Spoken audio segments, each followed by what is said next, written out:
Assalamualaikum warahmatullahi wabarakatuh, kawan-kawan pemirsa Kuah TV channel yang berbahagia. Hari ini kita akan mewedar, memberikan informasi dan juga membuka yang namanya bagaimana rahasia kunci untuk memiliki satu ajian yang di kampus Wong Alus disebut dengan ajian Tameng Wojo, kawan-kawan.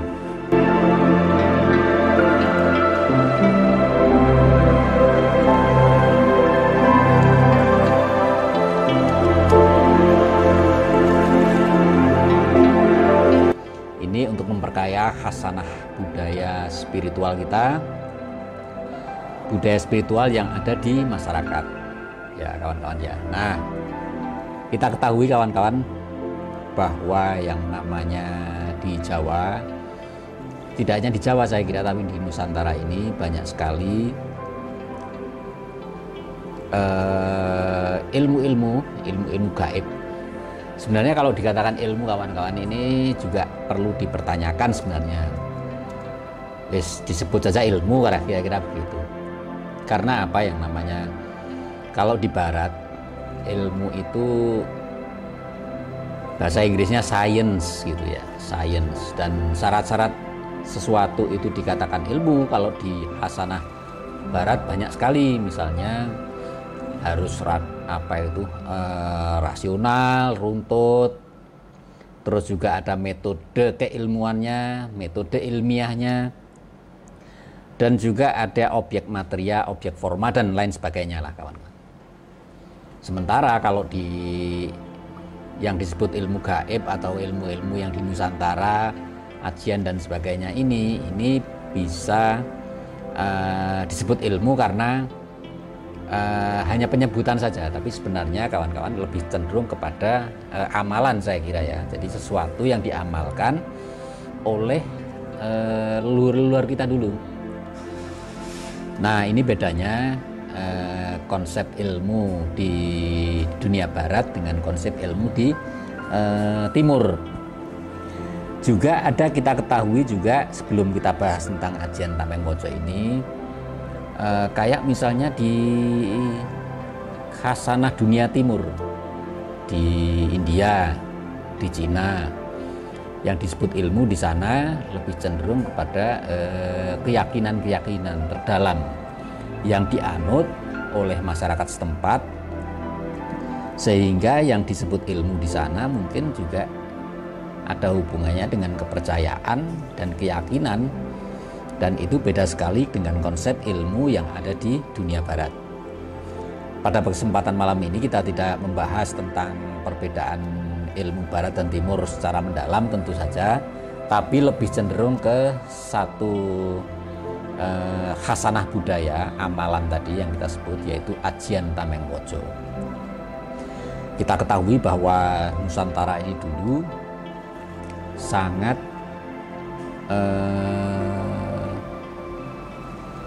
kaya dengan perilaku-perilaku di mana seseorang itu membutuhkan satu kekuatan adikodrati begitu, kekuatan dari alam ini agar lebih kuat dibanding dengan tubuhnya, kira-kira begitu. Kenapa seperti itu? Kita ketahui bahwa sebenarnya manusia ini sungguh lemah, kawan-kawan. Sungguh lemah itu artinya dia menghadapi berbagai macam kejadian tak terduga, di mana seseorang itu pada akhirnya mengalami krisis. Bisa jadi krisis identitas, bisa jadi juga krisis kepercayaan pada kekuatan dirinya sendiri. Apalagi Nusantara ini dulu itu penuh dengan pergolakan, penuh dengan yang namanya ini permusuhan-permusuhan, penuh dengan adanya peperangan. Saya bisa mengatakan seperti itu karena sejak era-era kerajaan sampai dengan era kolonial Belanda, di Indonesia ini dipenuhi dengan adanya peperangan ya. Memang realitasnya seperti itu. Sehingga bukan sesuatu hal yang aneh saya kira ketika pada akhirnya muncul kayak di cerita-cerita silat itu kawan-kawan, yaitu munculnya pendekar ini memiliki kekuasaan, memiliki yang namanya ajian, memiliki yang namanya ini berbagai macam ilmu-ilmu kanuragan, dan juga memiliki berbagai macam kemampuan-kemampuan yang mana itu berasal dari luar. Nah, sebelumnya akan kita jelaskan dulu sebenarnya dari mana sebenarnya kekuatan dari seseorang yang mengamalkan satu ilmu gaib, misalnya saja ajian Tameng Wojo yang akan kita bahas ini. Kita ketahui bahwa sebenarnya sumber kekuatan utama tentu saja dari Allah Subhanahu wa Ta'ala. Jadi satu kalimat kunci yaitu la haula wala quwata illa billah, sebenarnya tiada daya kekuatan melainkan kekuatan dari Allah. Itu kuncinya di situ. Selanjutnya Tuhan tentu saja juga menitipkan kekuatan-kekuatan pada alam ini. Ada kekuatan gunung berapi meledak, juga ada energi kekuatan dari misalnya angin, ada energi kekuatan yang dari api, dan juga ada energi kekuatan yang dari cahaya. Ya, intinya begini. Jadi kekuatan ini ragam macam sumbernya. Nah, ini ada penjual apa itu? Penjual terang bulan lewat ini, mohon maaf kawan-kawan ya. Nah, kekuatan-kekuatan itu sebenarnya hakikatnya adalah juga kekuatan Tuhan, yang mana alam semesta juga punya kekuatan. Laut, angin, dan sumber-sumber energi ini juga kekuatan juga dari Tuhan. Juga selain hal-hal yang sifatnya fisika seperti itu, ada juga kekuatan-kekuatan yang bersifat metafisik. Kita bisa memahami kekuatan metafisik ini dengan analogi-analogi atau perumpamaan-perumpamaan atau gambarannya begini kawan-kawan.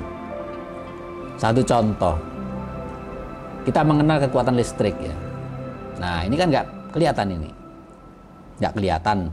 Anda lihat paling kekuatan listrik itu terlihat adalah cahayanya.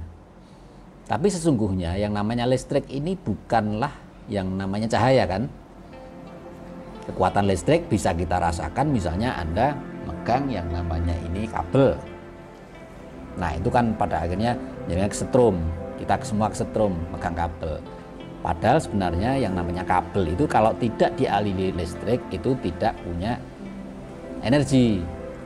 Tapi kalau karena ada energi listrik, kita bisa merasakannya. Begitu juga dengan kekuatan gaib, kawan-kawan. Jadi sumber-sumber dari kekuatan gaib itu bisa jadi pertama dari alam malaikat ya, malaikat. Setelah dari itu tadi derivasi dari kekuatan Tuhan yang disebarkan di gaib, di dunia gaib juga ada yang dari kekuatan malaikat. Yang kedua, sumber kekuatan gaib ini berasal dari alam-alam jin. Kita ketahui di alam jin itu juga memiliki kekuatan. Wa ma khalaqul jinna wal insa illa liya'budun, itu artinya bahwa sebenarnya di makhluk-makhluk yang dimintai pertanggungjawaban oleh Allah adalah manusia dan jin. Oleh sebab itu jin juga memiliki sumber kekuatan karena dia juga akan dimintai pertanggungjawabannya. Sama dengan manusia punya kekuatan, jin juga punya kekuatan. Yang ketiga, sumber kekuatan dari yang gaib tadi itu bisa dari arwah-arwah leluhur yang kalau di Nusantara kawan-kawan kita ketahui, kalau di budaya-budaya masyarakat setempat ada yang melakukan semacam ritual-ritual begitu untuk meminta daya kekuatan dari para leluhur. Nah, ini kita hormati, tidak kita caci maki, tidak, karena Indonesia ini Bhinneka Tunggal Ika ya kawan-kawan ya. Nah, dari kekuatan arwah-arwah leluhur ada lagi yang kawan-kawan yang jadi derivasi dari kekuatan-kekuatan yang disebarkan oleh Allah. Ini satu varian dari kekuatan jin, yaitu ragam macamnya itu disebarkan di alam semesta ini. Jin itu berbangsa-bangsa kawan-kawan, berbangsa-bangsa, beragam jenisnya, genus, spesiesnya juga beragam macam. Manusia pun kan juga seperti itu, ada yang namanya bangsa, ada yang namanya laki perempuan, ada yang namanya di pulau ini, di pulau itu, rasnya juga beragam macam-macam seperti itulah yang terjadi. Nah, untuk mencapai yang namanya konektivitas atau keterhubungan manusia dengan yang gaib itu tadi, itu dibutuhkan yang namanya ini satu riyadhah, kalau di dalam ilmu hikmah dikatakan seperti itu, atau laku kalau orang Jawa mengatakan laku. Ilmu itu kalakone kanthi laku, itu ada istilah seperti itu ya. Jadi ilmu gaib itu bisa masuk ke dalam tubuh seseorang apabila dijalani atau bahasanya diamalkan, ya, diamalkan. Jadi ilmu itu tidak hanya diingat-ingat, apalagi cuma dibayangkan aja, tapi diamalkan. Ada 3 sumber sebenarnya bergeraknya sebuah ilmu gaib itu ya. Yang pertama adalah visualisasi. Visualisasi itu artinya kekuatan membayangkan visual, yang visualkan, menggambar sesuatu yang tidak ada. Kekuatan di pikiran kita sebenarnya visualisasi.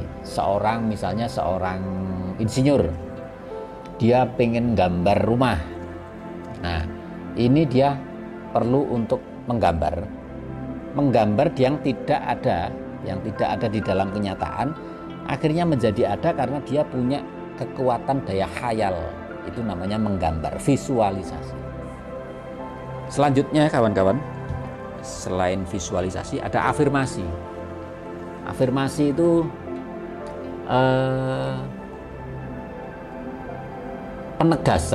penegasan dari bahwa seseorang kalau memiliki niat itu harus menegaskan pada akhirnya muncullah yang namanya sugesti keyakinan.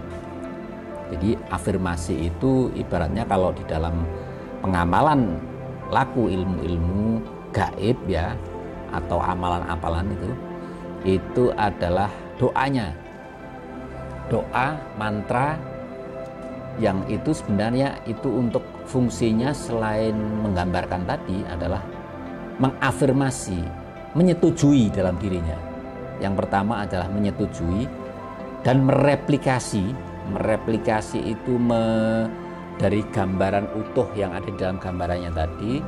Terus selanjutnya adalah mengafirmasi, mendoakan.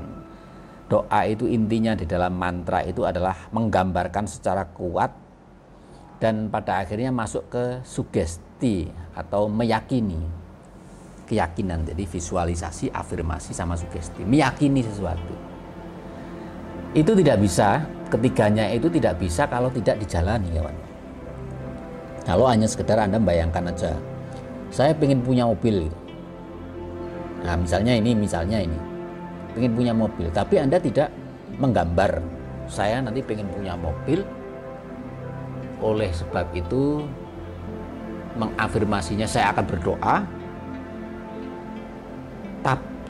dan juga saya perlu meyakini bahwa saya bisa, tapi Anda tidak mengamalkannya dalam bekerja misalnya, atau dalam berupaya, berikhtiar, itu juga tidak ada artinya.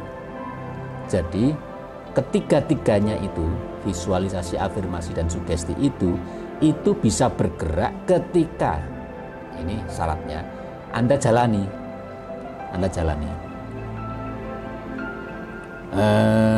Ketiganya itu saya yakin kalau ini dijalani, ini akan menggumbalkan satu hal di mana sesuatu yang belum terjadi itu menjadi ada atau menjadi kira-kira begitu. Nah, itu tadi terkait dengan bagaimana proses-proses dan awal mula dari berbagai macam hal sehingga pada akhirnya membentuk satu hal yang belum terjadi menjadi terjadi. Begitu kawan-kawan. Nah, pada kesempatan kali ini kawan-kawan, sebagai kembali ke laptop tadi, ada ajian Tameng Wojo. Ajian ini saya kira berasal dari Jawa ini ya, dari Jawa. Itu nampak di dalam mantranya yang berbahasa Jawa. Dan ada tambahannya yang menggunakan bahasa Arab. Nah, ini akan kita jelaskan lebih dulu kenapa sebenarnya biasanya di dalam mantra-mantra Jawa ini muncul yang namanya ini mantra-mantra yang ada kata, istilah atau kalimat di dalamnya yang biasanya itu soko kersaning ombo, terus ada lagi tambahannya bahasa Arab sedikit misalnya. Ini adalah pengaruh dari wali 9 di Jawa, yaitu Sunan Kalijaga kawan. Sunan Kalijaga dan juga Syekh Lemah Abang. Jadi jasanya kedua wali tersebut, terutama di Nusantara dan di Jawa, adalah mengislamkan berbagai macam mantra yang ada, berbagai macam ilmu yang ada di masyarakat, sehingga amalan atau ilmu ini menjadi lurus saka kersaning ombo. Kita ketahui kalau sebelum Islam datang ke Nusantara, ilmu-ilmu yang namanya ilmu-ilmu kejadukan, terus juga ilmu-ilmu kesaktian, aji-ajian itu sudah sangat populer di masyarakat itu, dan rata-rata berasal dari pengaruh agama sebelumnya, yang memang mantra-mantra ini menjadi bagian hidup sehari-hari orang Jawa. Akan kita mulai kawan-kawan menjelaskan secara detail ajian Tameng Wojo ini, sehingga kita benar-benar memiliki gambaran yang utuh, tidak a priori ya, tidak menilai benar salahnya, tapi ini kita ungkap sebagai bahan informasi untuk kita semua, sebagai bahan diskusi, bahan perenungan, sehingga kita memiliki gambaran yang utuh dan tidak gampang menyalahkan. Itu gejala saat ini ya kawan-kawan ya. Jadi menyalahkan orang lain tanpa dianalisis terlebih dulu, tanpa dilihat background sejarahnya, tanpa dilihat kondisi sosiokultural masyarakat setempat. Nah, ini tidak boleh kawan-kawan, terutama kawan-kawan yang masih muda-muda ini. Ini kita mencoba untuk terbuka pikiran kita, dan juga ada banyak yang namanya sudut pandang. Itu penting sekali, karena ketika kita memiliki sudut pandang yang luas, dunia kita pun juga semakin luas, dan juga pada akhirnya kita bijaksana. Jadi orang yang bijaksana itu salah satu syaratnya adalah dia tahu berbagai macam sudut pandang dan juga meresapinya. Nah, kembali lagi di dalam ajian Tameng Wojo ini, manfaatnya ini pernah kita upload di blog Kampus Wongaus kawan-kawan. Ini pada tanggal 29 November 2009. Ya, kebetulan saya sendiri yang menuliskan ajian ini berdasarkan atas pengalaman saya pribadi. Nah, apa pengalaman pribadi saya? Jadi begini kawan-kawan, jadi suatu saat saya ini sedang naik sepeda motor saat itu. Dan saat itu saya sedang wiritan sambil naik sepeda motor itu, jadi dzikir kolbu kira-kira begitu, ya qawiyu ya matin ya. Jadi saya dawamkan terus ya qawiyu ya matin, ya qawiyu ya matin, ya qawiyu ya matin, ya qawiyu ya matin, terus menerus. Dan itu sudah sampai hari keberapa gitu saya wiritan ya qawiyu ya matin, ya qawiyu ya matin, yang maha kuat dan maha sempurna kekuatannya, kira-kira begitu ya.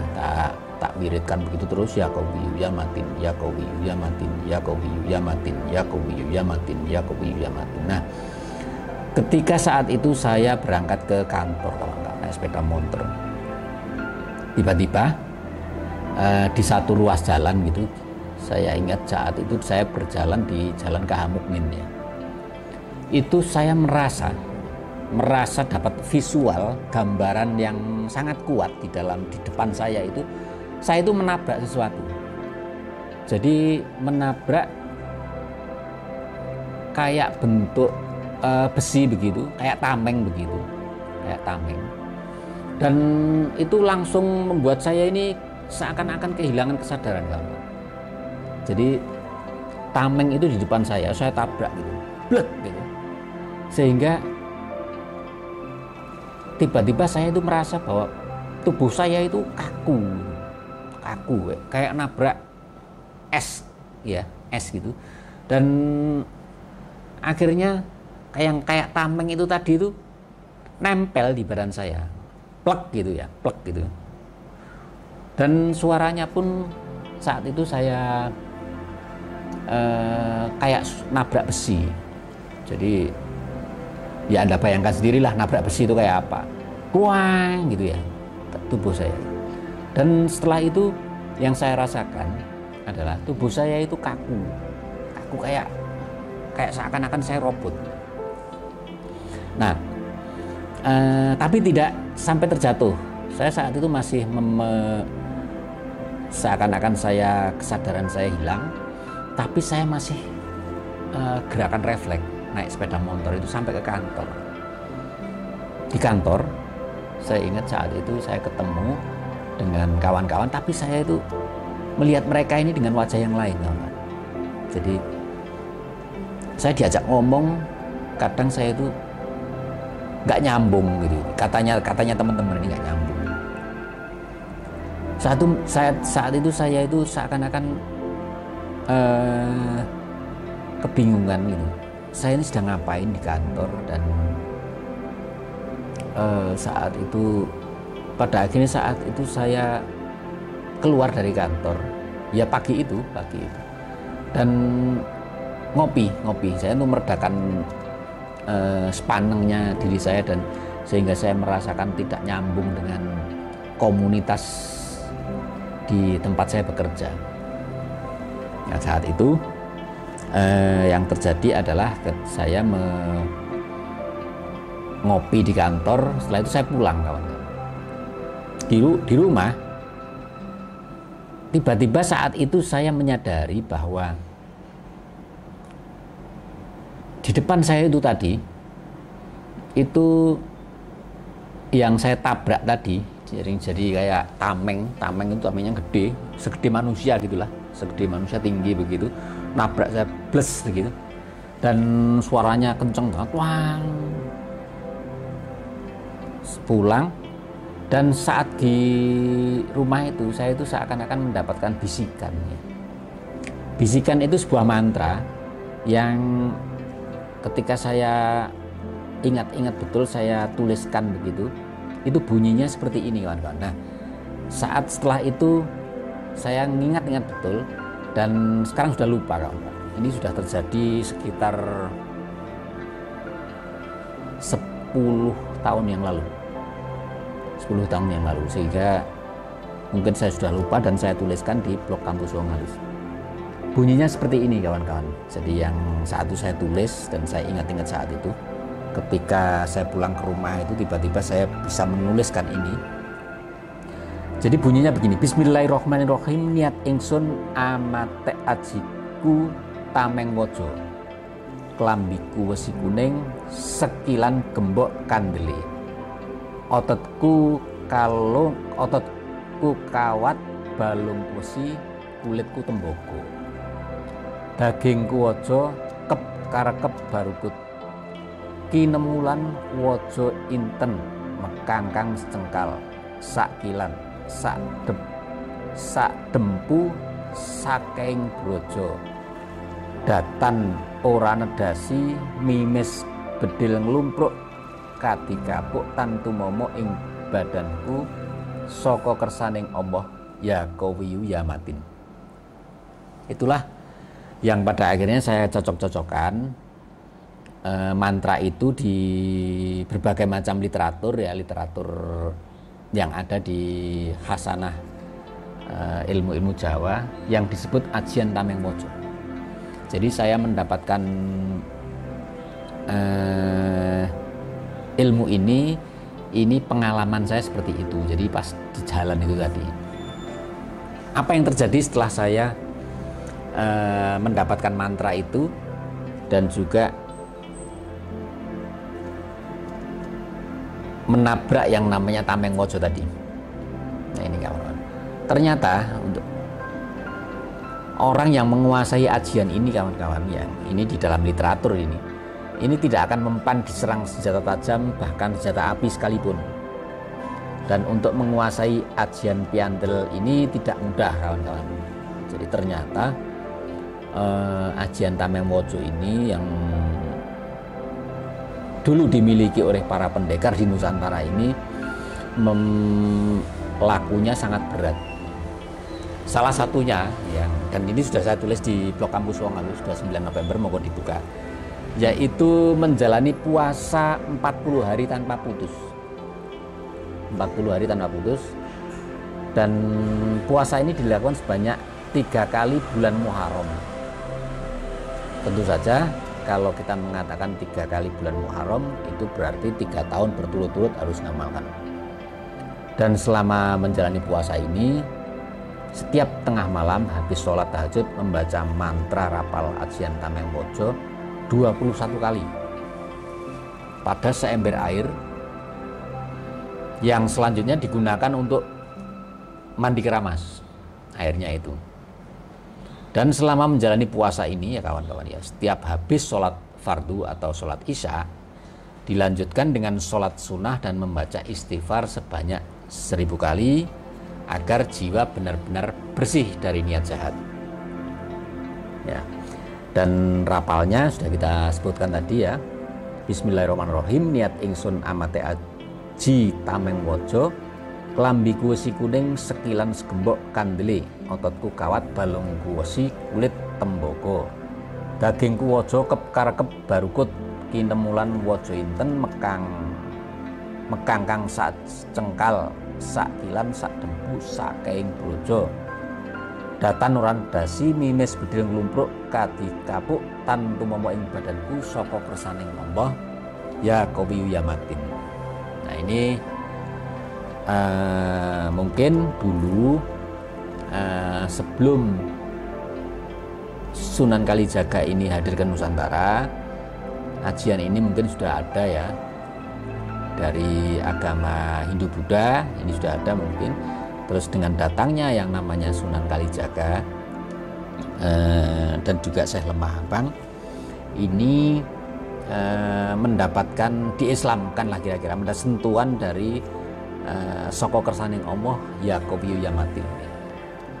Kawan-kawan yang dirahmati Allah Subhanahu wa taala,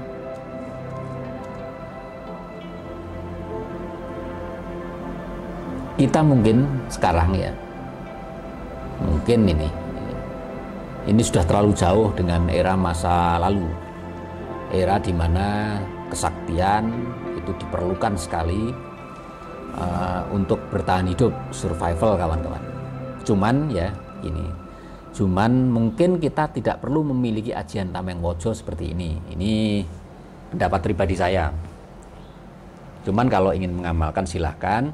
Akan tetapi kawan-kawan, sebagai gantinya dari ajian Tameng Wojo yang mungkin sudah kita babarin tadi, kita mungkin perlu memiliki satu amalan begitu, yaitu memperbanyak asma Allah ya Qawiyu ya Matin.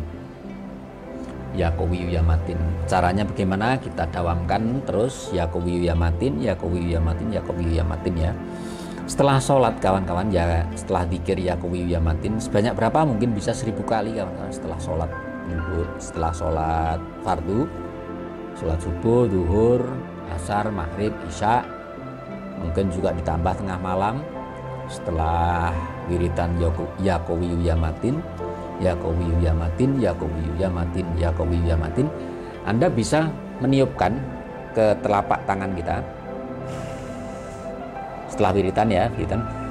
Setelah itu Anda sapukan ke wajah, ke rambut ya, selanjutnya ke tangan, ke dada, juga ke punggung, ke kaki, dan juga ke paha, ke kaki. Ini dicontohkan oleh Rasulullah saat dia selesai berdoa ya.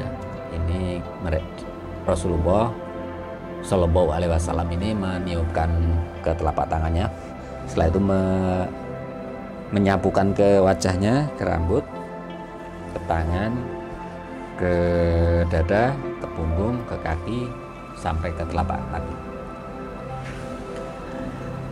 Visualnya kawan-kawan ketika Anda setelah selesai meniupkan seperti ini ya, itu visualkan bahwa doa itu sudah merasuk ke dalam diri Anda, ke dalam tubuh Anda, dan juga Tuhan akan memberikan keberlimpahan kekuatan sehingga semua kekuatan yang tidak bermanfaat bagi kita bisa dicegah untuk masuk ke dalam diri kita, termasuk juga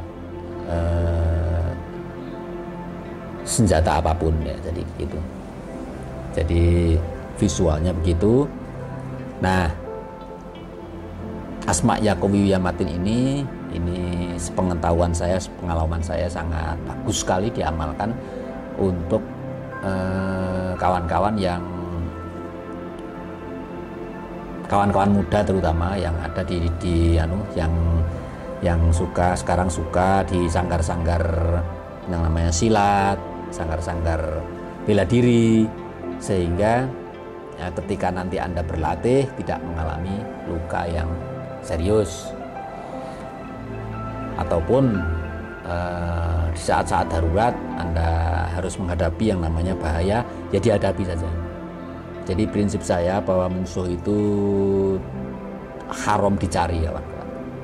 Tapi kalau memang Anda dalam posisi terdesak untuk mempertahankan diri, maka wajib hukumnya Anda mempertahankan diri, karena itu adalah mempertahankan hidup, dan itu kita artinya mempertahankan makhluk Tuhan dari dianiaya oleh orang lain. Siapa makhluk Tuhan itu? Tentu saja diri kita sendiri. Jadi kalau dalam kondisi-kondisi tertentu kita harus yang namanya struggle for survive, artinya mempertahankan diri, maka wajib hukumnya kita mempertahankan diri, termasuk juga menghadapi musuh apapun. Itu prinsip dari kaum muslim, saya kira begitu kawan-kawan ya. Nah, kawan-kawan yang dirahmati Allah Subhanahu wa taala, mungkin begitu apa yang bisa saya sampaikan saat ini. Mohon maaf atas segala kekurangan. Wassalamualaikum warahmatullahi wabarakatuh.